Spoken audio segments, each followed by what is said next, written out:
Hi, and welcome to Debt Tale. This is Rebecca Bautista, and we'll be going over emergency funds. Now, emergency funds are sometimes called rainy day funds, but for the purpose of this video, both of them are exactly the same. So let's get started. So can you handle an unexpected emergency expense? Like, what if you need to go on unpaid FMLA? What if you lost your job? What if all of a sudden you have a house repair or a car repair that you just didn't account for? Well, can you cover yourself? Unfortunately for many Americans, most can't, especially when it comes to a $1,000 expense. If that comes, most people just put it on their credit card. So this is why having an emergency fund kind of makes sense. An emergency fund is money you set aside that isn't earmarked for a particular purpose. You have no idea what unexpected expenses would be. Now, it also tends to be an interesting account because an emergency fund can be in the thousands of dollars. And when you hear thousands of dollars, you freak out because you're like, how am I going to get thousands of dollars? Why would I have thousands of dollars just sitting in an account doing nothing? And the reason is it's to cover your behind should something happen. So if you follow Dave Ramsey, then you understand that the starter emergency fund, so that baby emergency fund, is a flat $1,000. However, in general, it's recommended to have between 3 to 6 months worth of expenses. Now understand that these 3 to 6 months can be that shoestring, like if you eat rice and beans kind of budget,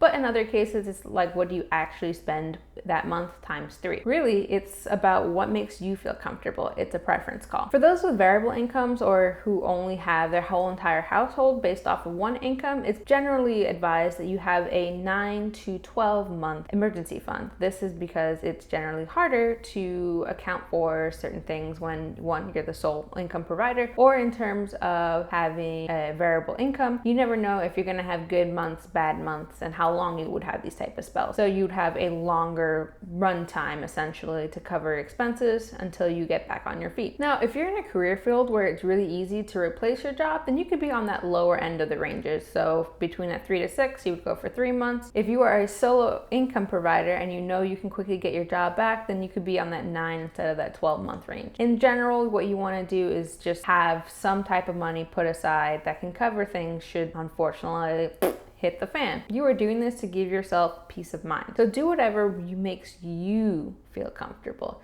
If having 3 months is enough, do that. If you want to have more, do that. In general, or me personally, right now I have 3 months, but in the future, as we continue to gain more money and there's going to be raised expenses because I have kids, so eventually I want to do gymnastics, sports, etc., then I'm going to bump up that amount. Probably I would want to say to like 6 months. That's just my personal preference. There's also a lot of other considerations to factor. Again, it's a safety net. So again, whatever makes you feel safe. Life likes to throw you curveballs, and so you want to make sure you can cover it. That's the reason why I like to have a savings emergency fund. I don't care. I know it's thousands of dollars. It is intimidating to look at my bank account and see that I have thousands of dollars tucked in one area, but it also lets me sleep better because should something happen, we'll be okay, and that's really important. So I hope you found this video helpful. It was just about emergency funds. Our next video will be talking about sinking funds. Then we'll be followed by what is a checking buffer, and then finally we'll go over a couple of fun money saving challenges that hopefully gets you motivated to putting some money aside. As always, leave a like on this video. If you have any questions or comments, please leave it below. As always, I am more than happy to make a video based on what you would like to see.